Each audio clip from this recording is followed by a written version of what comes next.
So the structure was here, right, is on season one, I was a hired gun, if you will. I had worked with the principal of Religion of Sports, the director, Gotham Chopra, who's an amazing, he did the Tom versus Time series. It's his company along with Tom Brady and Michael Strahan.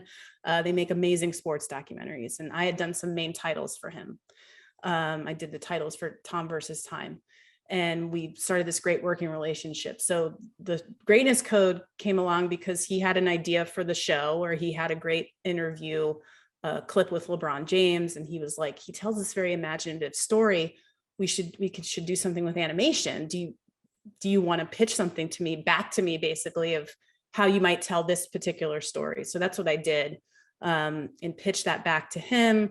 And the rest of the Religion of Sports team. And they basically said, yes, go make the pilot. And I presented a budget to them, produced the pilot in concert with them. And then they went off and sold it. I didn't know if I was even going to get to work on it. This was all very new to me. I was very used to being on the main titles or advertising marketing side of things. This was my first time really, besides doing the live event stuff that I had done before,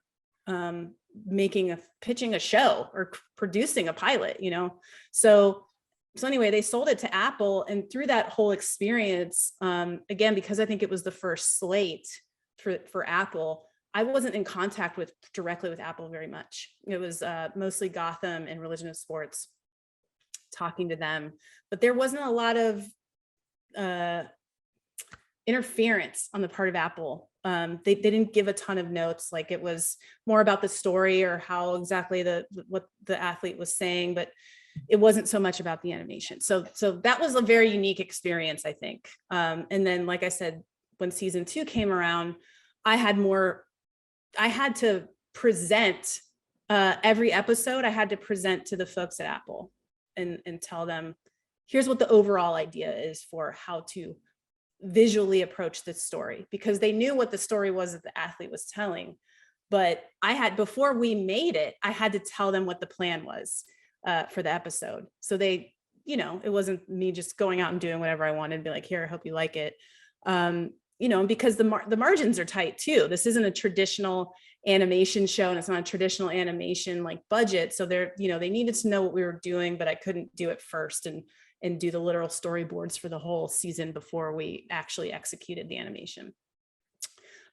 So getting back to what you're saying about presenting to the higher ups at Apple and the people that were in charge of the unscripted series at Apple, I luckily had my experience of pitching a lot of stuff in my 7-8 years as a freelance art director and director. I was pitching a lot and defending my ideas and showing, here's the idea before you make it.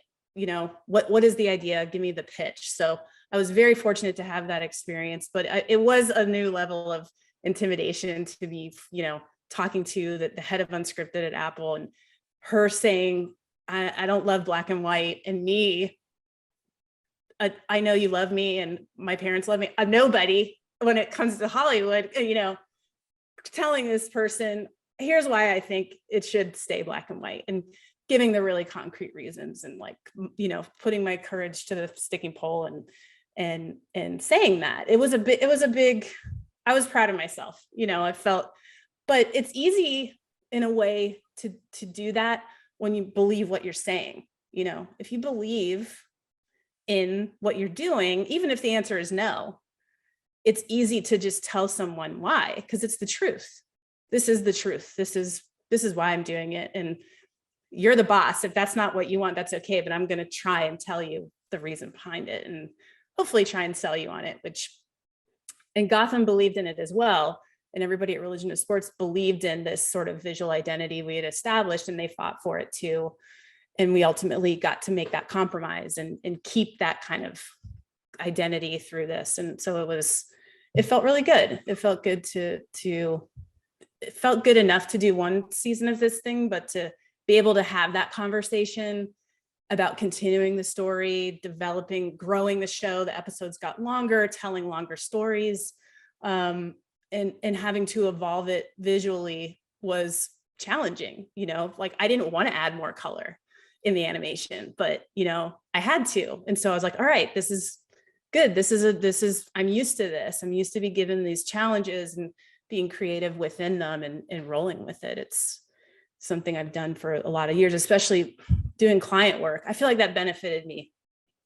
Spending so many years working not as a independent director or a fine artist, but as an art director doing motion graphics for film and television and sports teams and stuff. I had people to answer to, but they also needed me to be very creative. That's why they were hiring me. So that experience, I think, helped when it came to this, as opposed to being a fine artist or being someone who was coming up with creating my own worlds.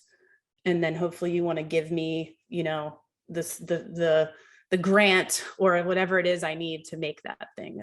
That's a difference between me and someone who follows that path. So